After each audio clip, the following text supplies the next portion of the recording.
Welcome to another episode of the Create Podcast. Today, I'm very excited to have with me Beau B. Frank. Welcome to the show. Hi, how's it going? Thanks for Really having me. great. Of course, we're so excited to chat with you today and to have you as a guest because I've been following your work for quite a while now. I've seen so much growth and just a lot of things happen in your career. So I am very just glad that we have the opportunity to dive into that more. So without further ado, let's have you introduce yourself to our audience if they are not familiar with your work yet.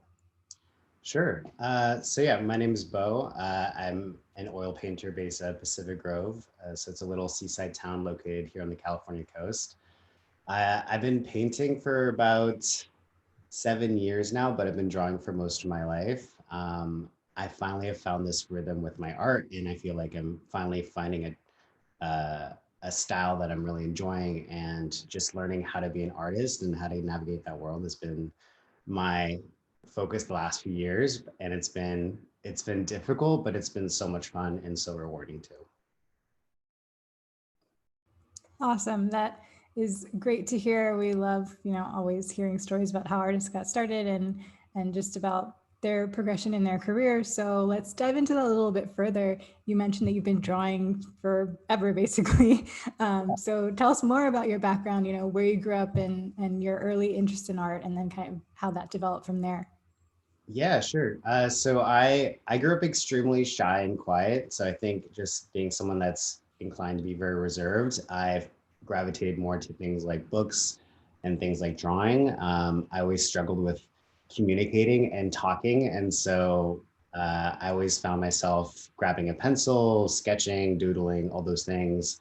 And I feel like that was one of my like first languages to pick up. And then eventually I realized that this was something that I really like to do, which happened to be just something that I did in between classes or just for fun here and there, turned into more of a passion instead of just a hobby. And then somewhere along the way, life got busy. And so I kind of put things away. And then when I found an opening in my schedule and my timing, I started picking up my art supplies and then rediscovered my passion for art later in life. Awesome. I love that you mentioned that art became kind of your means of communicating. It was like a language for you. I think that's really beautiful. And I think it also is really relatable to a lot of artists who, as a kid or even as adults, they find that they're definitely on the more introverted side. I know I am as well. And so that really resonated with me. That was something that I don't think I've heard it expressed in that way. So that's really cool.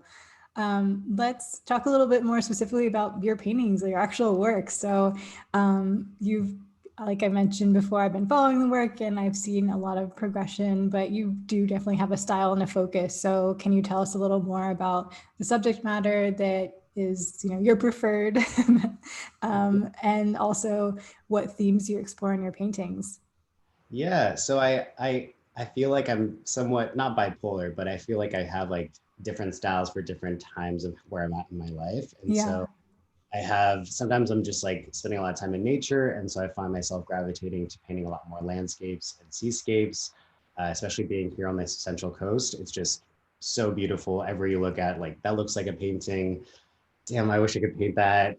Like the lighting keeps changing depending on the season as well. I see all these different color palettes, and that really influences my work. The other style that I've been doing for since 2015 is the Off the Grid collection. It's this series of portraits with landscapes that are juxtaposed together. Mm-hmm. I'd say that's kind of the style or the series that really got me passionate about my art again and really excited to be expressing myself and expressing my voice through a canvas. I'd always just like copied or imitated things that I'd seen, and this was the first time that I tried to take a concept or a feeling and then convert that into a painting. So that series originated from having some health issues, and so I was struggling with a little bit of chronic pain. I was unemployed at the time because I wasn't able to physically work, and so I started just like spiraling a little bit, took a break from life, and then I started picking up some paintbrushes, and I was like, okay, well, maybe I can tell my story through my art. And so I created the Off the Grid collection. So it's this series of black and white portraits because at the time my life felt like it was very much devoid of color. And then I introduced these colorful landscapes that are usually places that I've either grown up in, places that I've visited, places that have a lot of meaning to me, and I incorporate it in different ways throughout the face. So yeah, Wow. it's supposed to express this feeling of longing for travel and just love of exploration. Wow, that's really powerful. It's interesting. It's not something that I had known about the work, but now that I'm thinking of what it looks like and hearing this, it makes so much sense because there is definitely the juxtaposition of those two things, but there's also a sense of calming that I get from a lot of them. And so I feel that essence of like healing and probably what you were going through at that time. That's so interesting that you bring all that up. So it's like very multifaceted, a lot of layers to it. I love it. And I'm sure that when people, if they have not seen your work yet, hearing it first and then seeing it, they'll also kind of have that light bulb moment. So that's really cool. Very exciting that I got to hear all this and kind of engage with it a little deeper. But let's shift focus a little bit because in addition to hearing about your work and your beginnings as an artist, we also love to tap into artists who have kind of leveled up their business and like they know a little bit of insight that they can share with our audience. And I think you have a few things that I'd like to kind of pick your brain about. So first, as a longtime follower, I've been not only impressed by your work, but also in how you document and share what you do. So can you give us maybe some practical tips for capturing great images and video? Sure, absolutely. So when it comes to like painting and doing all these things, you're absolutely absorbed in the work of making it. But now because of social media, now because of having these online presence, the first interaction you have with a lot of these people or a lot of these people that love or support your work or are interested in your work is through a digital landscape. And so the first thing they see isn't you or your actual physical artwork. What they see is a pixelized version of that. And so you just want to present yourself in the best light that you can do. And so having a really nice lit up area. So either having some kind of like light setup or overhead hanging light, something that's diffused and even so that it doesn't cast all these glares all over the place. Making sure that you kind of set up your tripod in different spots if you're wanting to do video more. And not so much focusing on that because your priority is to make the art at the end of the day, but also if you want that art to be seen, you have to play the game. And in this case, it's either recording or taking photos. So I just have my iPhone primarily, and I do that for like time lapses. I switch it up with some short clips. I'm not filming the entire process of a painting because I feel like that's just too much footage. So I just try to like think about like, oh, this is like a fun spot of like covering a lot of ground on the canvas. This could be fun for a video. Maybe doing a couple close-up shots. It feels like I'm turning into like a videographer or photographer, and I feel like that's a skill. It's something that you can practice and you can hone and you can learn. So the more you do it, the more comfortable you get with it.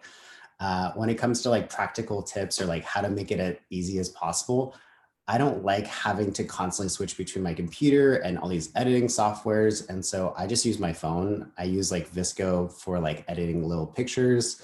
And then I use this app called LumaFusion, which was like maybe 10 or $20 on the App Store. When it comes to like uploading reels or videos or short form content, it's just really concise and simple. And so it just makes it so much easier, just like take a video on my phone, edit it on my phone, and post it on my phone. Totally, that makes a lot of sense. And yeah, I think you shared a lot of great tips. One is that, it's still focused about making the work. This is just a part of the business and the marketing end. So don't get too caught up in it. But I think you like strike a good balance because you're aware that yes, while the focus is the art, you still, like you said, kind of have to play the game a little bit. Like if you really want your work to be seen, you have to help it be seen. So I think that was really smart. So thank you so much for sharing all of that. And like taking this a step further, in addition to having Instagram, you also have a YouTube channel, which, you know, I'm sure you're super busy these days, so maybe you don't get to it as often, but still you do have a sizable audience there. And I know that this is a topic of interest for many artists this year, especially with those of us who are getting frustrated with the up and downs on Instagram. So, when did you start your channel and what kind of videos do you typically share? Do you plan out your content in a way, or is it more kind of like intuitive based on what you're working on at the moment? So I started my YouTube channel probably back in 2017. I'm gonna say maybe 2016. I'm not sure. And I have to say, like those first few videos were absolutely terrible. I was using like a old school GoPro. I was using like not the best camera. I didn't understand lighting. Honestly, I'm very camera shy and very awkward in front of a screen because when you think about it, you're like talking to yourself in a room and just like pretending like you're talking to someone in the room. So that Yeah. was things that like you just the more you do it, the better you get at it. The more you just accept that this is just how it is, and just like learning from each of those mistakes and also learning from each of those videos. So a lot of like my content at first was kind of more mindset driven. So I saw that there's a lot of people doing videos on tutorials, you know, how to paint something, and for me it was more like how do I get my art to be more of a focus in my life? Like, how do I design my lifestyle around my creativity and my painting? And what are things that I can do to make my life fun and engaging and also consistent when it comes to out, you know, producing work and sharing work? Yeah. Yeah, that makes sense. I think people would definitely be interested in those kind of topics. So go check out his YouTube channel and kind of search for those old ones and don't be judgy. But yeah, let's also move on to another interesting aspect that I know that you do, which is you have this unique sales tactic for some of your works, which you call the 6x6 auction. You have even a separate dedicated Instagram account for that. So can you tell us more about what that is, how the idea came about, and how you put it into practice? Yeah. So as an artist, I think the thing that I realized is that the sales weren't always consistent. And so for me, it was like, okay, I would have times where I'm selling a lot of work and then these long time periods where there weren't any sales. And so in between those moments, I was like, how can I find a way to make a consistent source of income? How can I generate some kind of excitement or interest in my work for people to keep returning to see what's the latest update?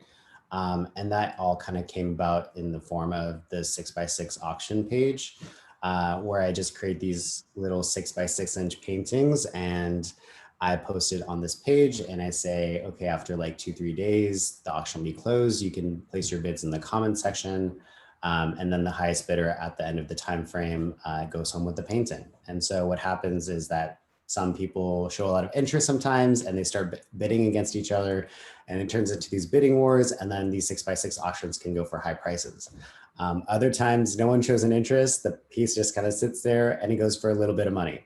um, the great thing about this is that regardless of what happens, the piece still sells. So whether it sells for $400 or sells for $100, I still make that money. And so when I'm in those time frames of not making consistent income, the 6x6 auction was just an additional source of income. So it's just like, how can I create a new avenue source for making sales?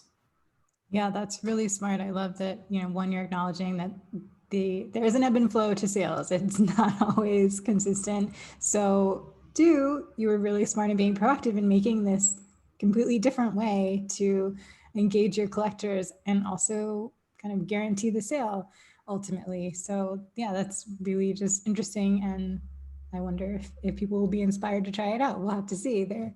I I would haven't, I would totally. Sorry, I didn't mean to cut you off. go ahead. The thing that I wanted to mention is that some artists like to paint larger pieces, and so you might spend weeks or months working on a piece. And so working on these like smaller canvases, it's a great way to experiment and play around with like new styles, new techniques, new themes, new concepts. And you can make something that you don't necessarily love, but you learn something really fun. And it's that lack of pressure where you can just really explore and be a kid again on the canvas.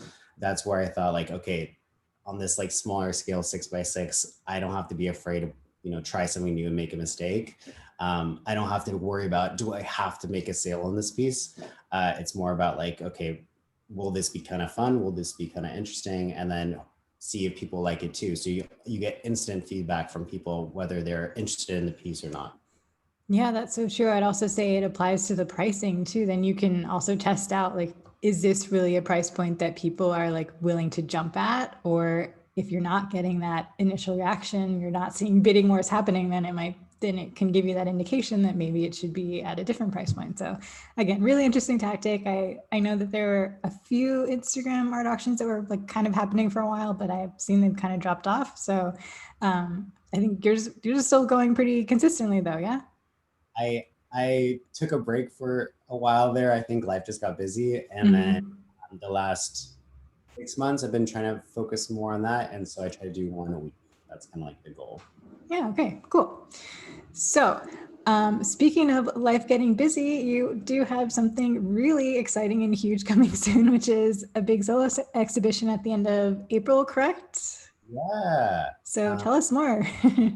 Sure. I have my first solo show at a gallery here in Carmel. It's called Gallery Mar. They've been representing my work since November of last year, and I've been seeing really good feedback from them. And so I brought over 5 paintings last November, and they sold within a month and a half of them being there. And so they said, "We would thank you." I was like, "What? What's up?" Uh, and so they said, "Would you be interested in having a show?" And I was like, "Of course, I would love to have a show." And they said, "Can you have it in April?" I was like, "Let's make it happen." So I was working part time in restaurants on the weekends, Friday, Saturday, Sundays, and then my weekdays were all dedicated to art. I found it to be beneficial in a lot of ways, but I think after many years of doing that, I've decided to finally focus and shift my focus on art more. And so since December, I've just been like hustling in the studio. I'm trying to produce as much work as I can. And I'm getting some work photographed later today just for archival purposes. But then I'm bringing the work, and the gallery opening is April 29th from 5 to 7 at Gallery Mar on Dolores Street. Wonderful. Well, thank you so much for sharing that. And two, congrats on, one, the show, but also making the jump to focusing on your art. That's amazing. That's really, really amazing to hear. But also like, thank you for normalizing having another job too. It's also a good idea to have that steady income when you need it. Especially as we just mentioned before in the episode, the sales can be up and down sometimes. So we love to hear that. No problem with that. But when you're ready to go at it full time, awesome. So, like, very good luck on the show. Keep us updated with how it goes. We'll, of course, share and post all the links, and hopefully, some people from our community can support you in person. And speaking of all of that, let's go ahead and give you the floor to shout out all of your links, handles, all the ways people can connect with you so that they can stay tuned with the show announcements and anything else exciting you have going on the rest of the year. Sure, yeah. So you can find me on Instagram at Beau B Frank. Otherwise, my full website is beaubernierfrank.com. I'm also now on TikTok. I finally caved and I got a TikTok, so that's otherwise on YouTube at Beau B Frank as well. In terms of things that are exciting for this year, I think this is the first time where I've taken off the pressure of having to focus on money. I feel like this is the first year where I've decided to really just focus on the practice of making art and seeing where that leads. So I'm just going to do that and see where it takes me. Well, I think you have such a great mindset for it. So I feel like it's going to be a really fruitful year for you. Can't wait to continue to follow along and see what happens. Well, thank you so much for joining me today. I think you shared so much valuable information. And of course, people will be very excited to see your work and continue to support and follow along with you as well. So, everyone, I hope you enjoyed this episode as much as we did. And if you did, please make sure to share, leave us a review, and we will share back. Thank you, everyone. Have a great rest of your day. Bye, guys.